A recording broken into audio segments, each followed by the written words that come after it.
Early November, the world woke up to a disturbing incident. Oil Wellhead 01 was spewing crude oil into the Santa Barbara River. But on the 8th of December, the wellhead was capped. Now that's some good news to the company ITAO and of course Kenyan International and the communities concerned because of the impact of the oil spill flowing all the way from the Warikumakiri to other communities and fishing settlements. But it is now in the dark pages of the community's history. And today I have with me the founder and chief executive officer of Kenyan International. Well, how did you feel after weeks of battling here and then the well was capped? I feel excited because Nigeria is also very happy about the news that the wellhead has been capped. I also feel so much excited because we have been able to do it internally. We have been able to solve our own problem, that Nigerians can be trusted to do jobs, not the other way around. ITAO, being the largest indigenous oil company in Nigeria, can entrust their wells to a Nigerian company to work on them. I feel very excited that we, Kenyan International, has been able to record this feat. Even with that excitement, there were concerns about how long it took for your company to clamp the well. Why did it take so long?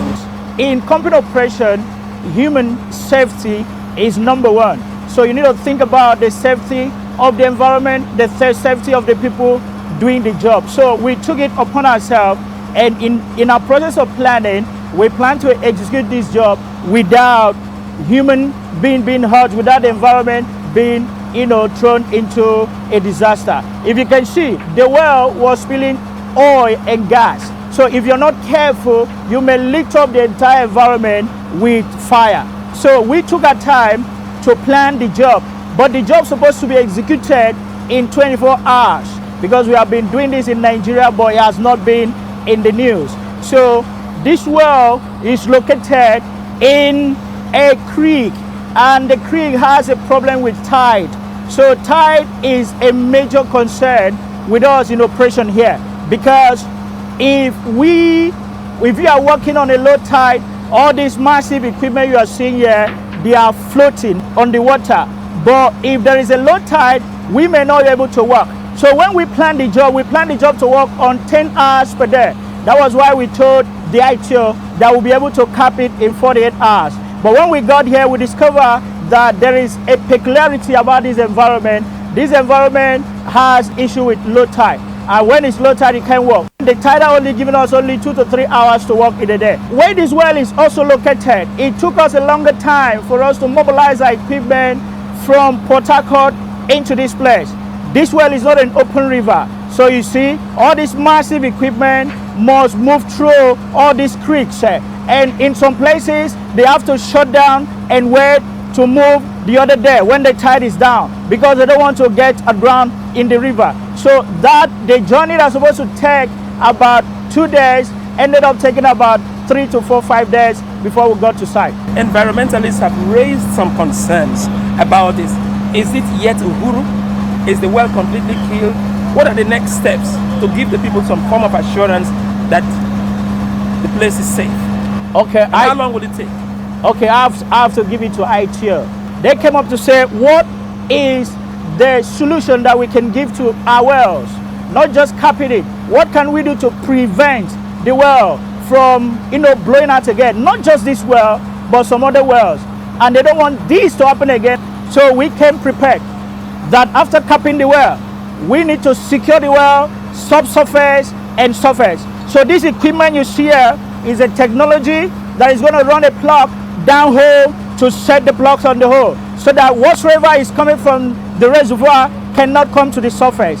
And after that, we are also going to install what we call anti-theft technology into the X-mastery, that anybody that goes in there to have access to the X-mastery will not be able to break it. So after killing the well, we're going to run what we call wire line. We're going to go into the well, plug the well subsurface so that pressure can come up upward. And when we are done with that, we're going to come to the surface and lock the X-mastery with our technology, so that if there is any intruder that want to have access to the well, you will not be able to take any containment in the well. Why the security agency cordoned off the environment was because of gas. They didn't want people to come in here with their phones because we were very careful that we don't want to lead this community with fire. So if you see, the environment was actually charged up. So we wanted to screen to know the people coming in. And when you want to come in here, you don't want to come in here with any gadget. You don't want to come in here alone. So we were waiting when the gas and everything is being, sealed up, we can allow people to come in and look at what has been done. Now, for the community, we, Kenya International, are also going to work with ITO to see how to send more relief materials to the affected community. If you look around here, it's not everybody here that are employee of Kenya International. So what we did was, when we got here, we asked our people to engage the Lugus. Whatsoever job you think the Lugus can handle, you give it to them. So they brought them in here. They have been working with us for the past 10 days. And when we are leaving, we are also fully going to compensate them. Not just monetary-wise, but we're also going to give them some relief materials to cushion the effects of whatsoever they experience in this environment. I would like to say thank you. The conversation with the founder and chief executive officer of the company contracted to stop the leak from Wellhead 01 was quite expository. Curiosity, however, got me to embark on a short-distance boat ride to the facility.